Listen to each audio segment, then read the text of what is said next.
This video is very kindly sponsored by DistroKid. I'll be talking about them more later in the video. Hello, welcome to this video. My name is Dan, aka Listen. I'm a music producer and songwriter. And today, it's the Weepy Awards. Let's go. This one's a little bit more focused on albums and like moments and artists and stuff. So it's kind of a general celebration of my favourite music from the last year. If you want to check out my top 10 songs of the year, I did that in a live stream and I'll leave the link to catch up on that live stream. If you want to join in, then I've left all the categories and everything. I've left them all as a list in the description. So you can copy it and then paste into the comments and then fill in what your winners are for each category. Yeah. And it'll be a good way for me to find out maybe some more music that I missed in the year, actually, because I know I haven't listened to everything. Before we get into the video, make sure to subscribe to the channel and make sure to like this video if you like it too, because it helps with the rankings. So DistroKid have sponsored me all month, and today I'm going to talk about their feature Hyperfollow, which is something I personally use all the time. You get it as part of your DistroKid account, and it is a one-stop shop link that directs people to all the different places where your music is streaming. Any release that you put out, you will get an automatically generated Hyperfollow page that will start with just your pre-save for Spotify or like any pre-orders that you've set up before release, and then after release it will automatically update with all the places it is available to stream. Now this is really important because if you have a really convenient place that basically just says it doesn't matter where you stream your music, here's a list of exactly where you can stream it, it simplifies it, and it means that anybody clicking on your link will be able to add their song to their own collection, their own playlist, in a place where they already listen to music. That is a real big part of being on DistroKid as it is that it opens your music up to being listened to on many different platforms and to as many different people as possible. And Hyperfollow is kind of that central thing that makes it easier than ever and really kind of give yourself the best chance of finding success. If you haven't yet signed up to DistroKid, you can do so with my VIP link, which will be coming up on the screen, but it's also in the description for you, and you'll get 7% off your first year. Let's get on to this video. The Weepy Awards. I need some like music, don't I? Like some like fanfare. I did say that it was going to be up last week, but I got COVID. Yay. But now it's like a New Year celebration. Happy New Year.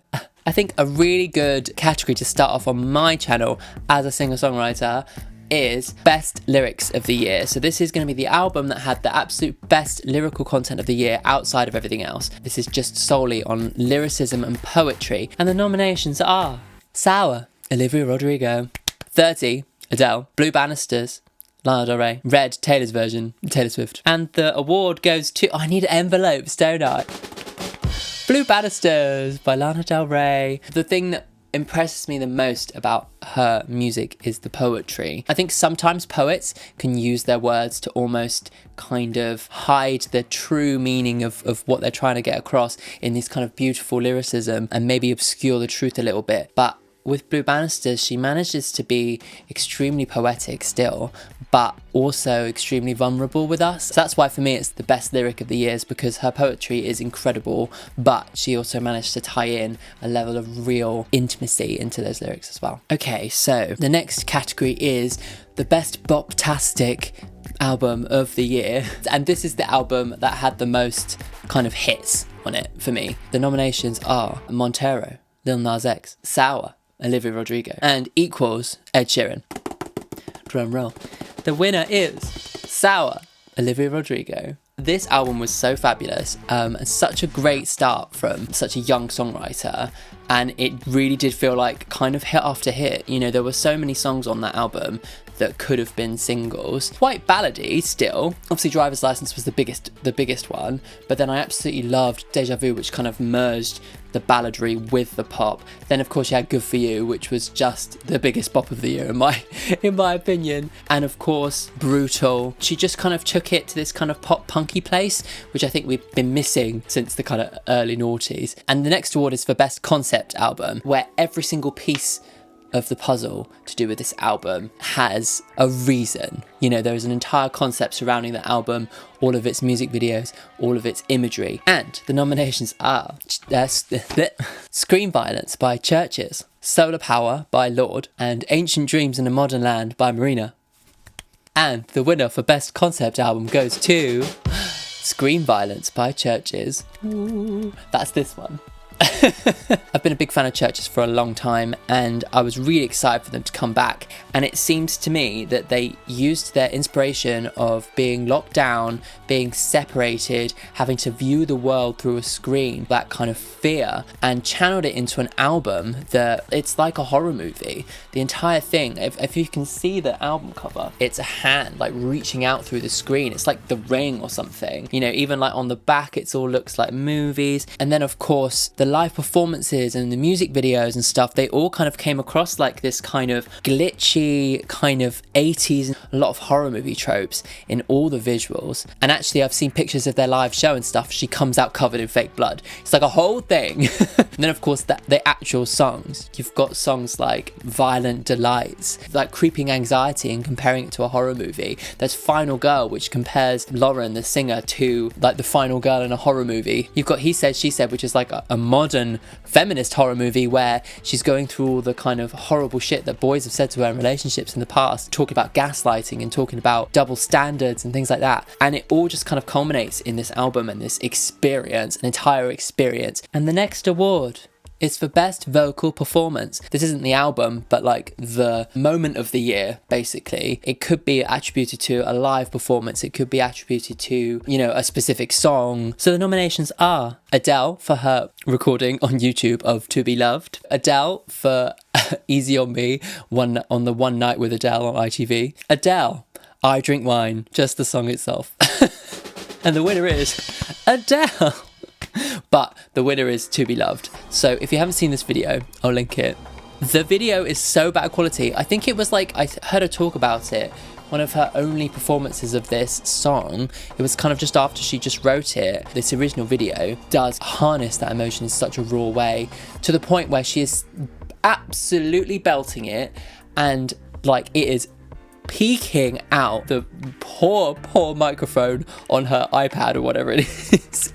But in terms of her vocal ferocity and her passion, and even just like her pitch, like it's amazing, it's incredible. I'd already listened to the song a few times before I then went and watched this video, and it was just so moving, and the vocal talents on show were just absolutely impeccable.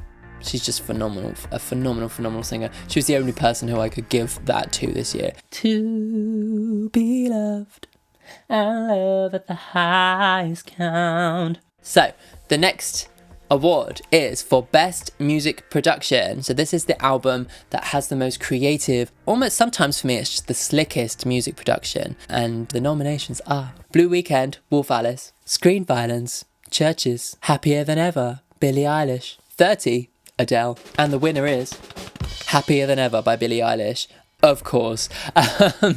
And her brother Phineas, who has produced every single one of her songs, obviously in collaboration. Billie is just such a unique artist, and this album was so good. For me, it felt like a more mature, more professional version of what she'd done before, but wasn't afraid to really experiment with the production. There's that song, what is it, I Didn't Change My Number, that starts with that like dog like growling, barking at you. It's very like, ugh, but it really takes you into this place of like kind of like defensiveness, you know. And then you've got something like Goldwing. It's like a hymn or something, isn't it, that opens up with all these layered vocals, which is like what Billie production is about, and then like takes it from this place into this kind of like groove that utilizes the echo and the reverb of the hymn parts, but kind of ties it down to this groove. It's really cool stuff. And then of course there's Happier Than Ever, which is a journey in a song. Starts off this kind of acoustic thing and grows into this angry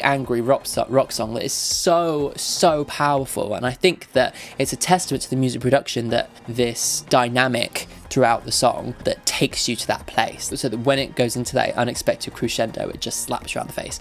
And it's, yeah, that was the best music production of the year for me. Okay, so the next two awards are a little bit more personal to me, so they're not necessarily actually 2021 new music moments, but just moments for the channel and moments for me. So the first one of these is my discovery of the year. I've discovered so many new artists thanks to you guys. So the nominations are Rina Sawayama, Aurora, Lana Del Rey, Manly Martinez, and Conan Gray. And the discovery of the year goes to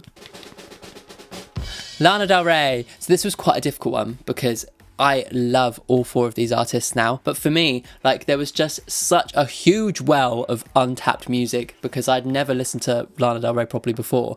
And there's so much. And the brilliant thing about Lana's music is that you can keep listening to it and you can keep discovering new things in its poetry, new things in its production that you might not have noticed before. Artistically, it gives me so much inspiration to hear someone so poetic, and it's just such a deep well. I just had to give it to her. I'm sorry, Melanie fans. She was and Aurora as well. Oh my god. And Rena. I mean, Rena hasn't got that much music, but oh my god, she's great. And Conan as well. Like, such great discoveries. I've actually got tickets for Aurora next year. And I'm thinking about booking tickets for Conan as well. Thank you guys for introducing me to all this new music. I'm actually going to be doing a vote for the first video of January. I'll be putting the vote up on New Year's Day, I presume. So make sure to get on there and vote. Let's go on to the next award. So this is a very special award. It is the Weepiest this is the Weepiest Moment of the Year. So this is the this is what it's named after. I'm a big old crier, and for me, that's the reason I listen to music, is to be moved. So the nominations for Weepiest Moment of the Year are All Too Well, 10-minute version of the music video, Ronan on Red, Taylor's version, 30, the entire album, Infections of a Different Kind, the entire album. The Weepy Award for the Weepiest Moment of the Year goes to the entire album, 30. If you watched my reaction, here's a link. I started crying early on.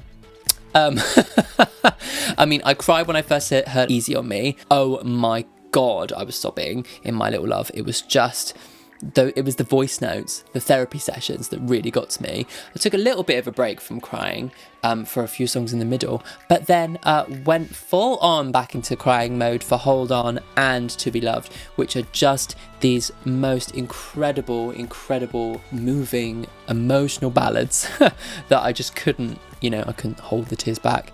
And I've cried multiple times since listening to those songs as well.